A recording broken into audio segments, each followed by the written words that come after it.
What's going on, guys? Emo Temp is back, and today we're doing the Opus XI Wind set review. Wanted to start off. I know if you've been keeping up with me, we're kind of like switching it up a lot. But today we're starting off with the Legendaries and one of the rares. First of all, 3-drop Summoner Yuna, Final Fantasy X.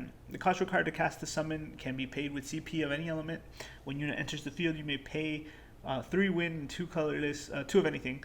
When you do, search for up to 6 summons of each different element and cost and add them to your hand.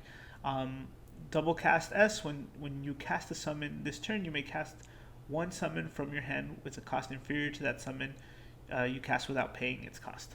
So a lot of things going on here. Definitely she provides a lot of value, and you know, her effect to cast multiple summons is very nice.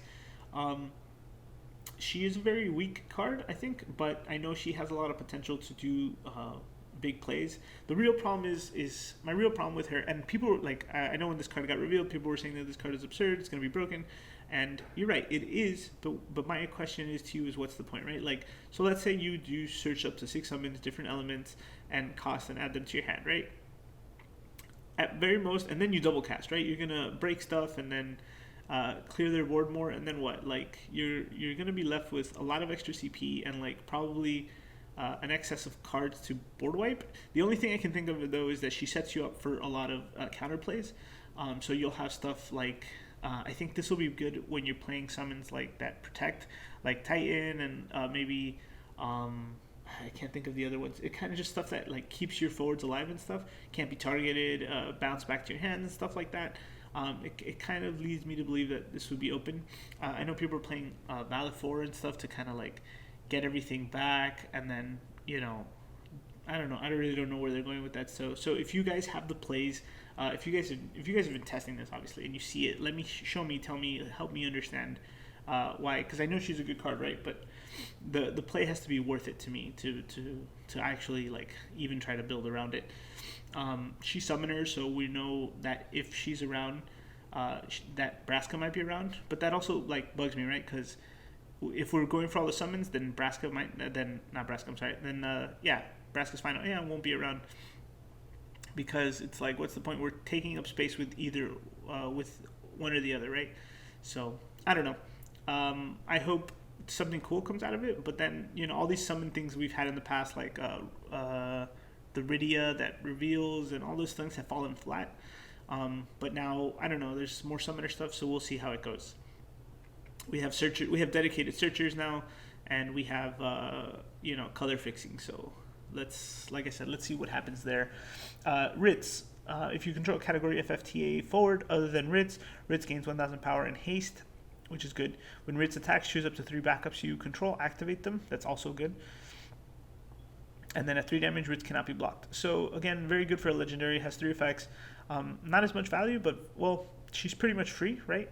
When Ritz attacks, so if she comes in for 3 and has haste, then she attacks and is pretty much free. So it's not bad. Kind of has that that pain essence to her. And then can't be blocked is very nice too, right? So ideally you'd play her only after 3 damage, and you hold her till then.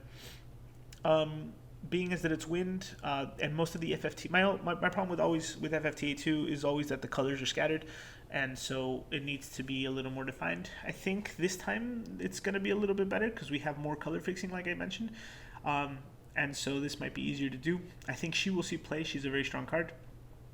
Pandemonium. Choose up to 1 backup you control, activate it, and deal 2,000 damage to all forwards your opponent controls. If your opponent has received 5 points of damage or more, activate it and deal 4,000 points of damage to all forwards your opponent controls instead. Wow. Okay. So there you go. Pretty good for a cantrip, as some people like to say. It's a 1-drop spell. Summon. Yeah, it's gonna help board clearing a lot more. We were talking about in the ice one. You guys might have, if you saw it, we were talking about other cards that like just need just enough damage to finish things off. Pandemonium's gonna help out with that a lot. The fact that it's free to write, it's just activate to deal 2,000. Activate, deal 2,000. You can keep paying, you know, if you have 3 of these and 1 backup for some reason, you can just, you know, deal 6k to a board. But yeah, so this card is going to help wind blow stuff up even faster. The real question is Valid 4 even necessary anymore after this? Like, yeah, you'll get more value, but In terms of board wiping, this might just be better.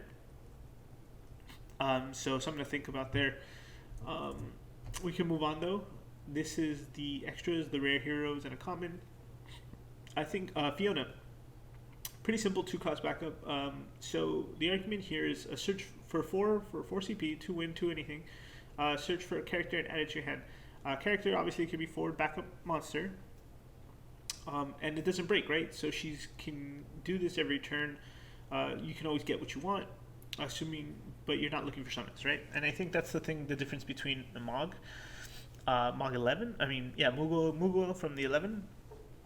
That one's an S. It's more specific. This is a little more expensive, it seems, right? But it's just broader, right? And it doesn't get you anything.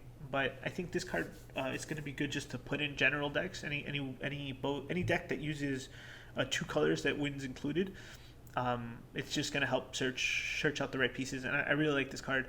Kind of like, I think we're getting stronger 2-drop backups, which is going to help, make the game a little more difficult. Not difficult to play for us, but difficult to contest, right? Because we're getting everything faster now. Now, Warrior of Light, very beautiful card. When Warrior of Light enters the field during this turn, the next damage dealt to you becomes 0 instead. Choose one forward other than Warrior of Light. It gains 2,000 power until the end of the turn. During this turn, when that forward is put from the field of the break zone, Warrior of Light deals you 1 point of damage. You can only use this ability once per turn. So it's only once per turn on either turn, it seems. And then if I remember correctly, it reads just like Gabranth. So so Zodiark. I guess this could help prevent dealing damage with Zodiark. So Wind and Dark seems like a thing now. Yeah, it's a pretty good card. I'll admit I had a little I struggled a little bit with these Wind ones, so I don't normally play Wind, but I think this one will see some play too. It is Warrior of Light, so it can go in there. What have you guys seen with this one? I'm curious. Chocobo, obviously had to put this in there. It's just another name and another standard unit. If you guys have kept up with the tournaments, towards the end of the last season, we kind of saw a 40 card forward Chocobo deck that just abused Fat Chocobo, and so this is just another one. When Chocobo is put from the field as a break zone, you may search for one drop Chocobo or card named Chocobo and add it to your hand. What's cool about this one though is that it'll facilitate more birds, so you won't. More reason for you to never run out of birds, pretty much, right? You'll always keep getting the ones you want or more, just to keep the pressure on. So that's very nice. And now here are probably the best ones, the best cards of the set. I probably should have put Pandemonium here instead, but we're good here. At least these are the ones I like. So when Dawn enters the field, you may search for one card named Marsh or a monster and add it to your hand, which is good. I like searching for either of those things. Mostly the monster search was what I liked about this one. Tap 1 win, put Dawn in the break zone, choose an FFT8 card in your break zone and add it to your hand. Also very good. Breakable. So it pays for itself ultimately. You probably pay 1 CP over for this eventually if you do break it to get a character back. But I think with this and the Marsh from the previous set, not from the previous set, from the Fire, from the Marsh that came out this set for Fire, makes it good, as well as the Ritz we were talking about. So I like this card a lot. At least to get back the Ritz, you know what I mean? Not obviously, because it doesn't. And then Hooded Man, EX Burst. You cannot play the Hooded Man or card named Kane while already in control of either character. EX Burst, when Hooded Man enters the field, choose a category 4 forward other than card name Hooded Man in your break zone. Add it to your hand. At the end of each of your turns, activate all category 4 forwards you control. EX Burst alone is a good effect.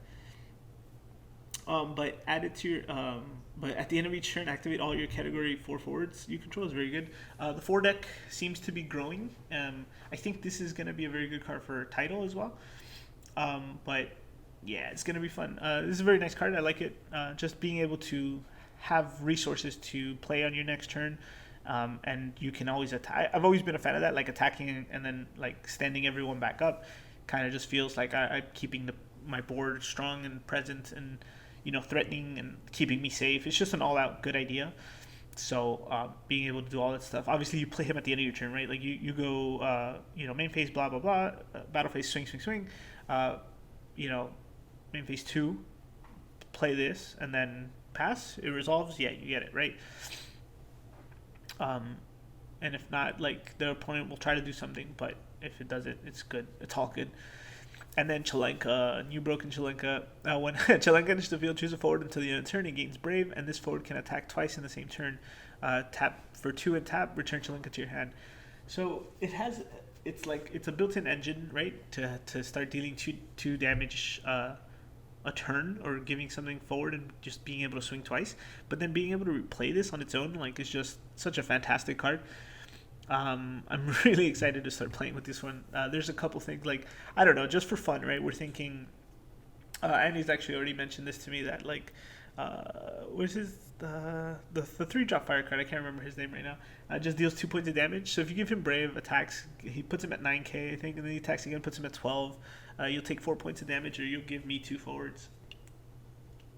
It's just crazy. And then next turn I can, like, pop this back and play it again. Fantastic. I don't know.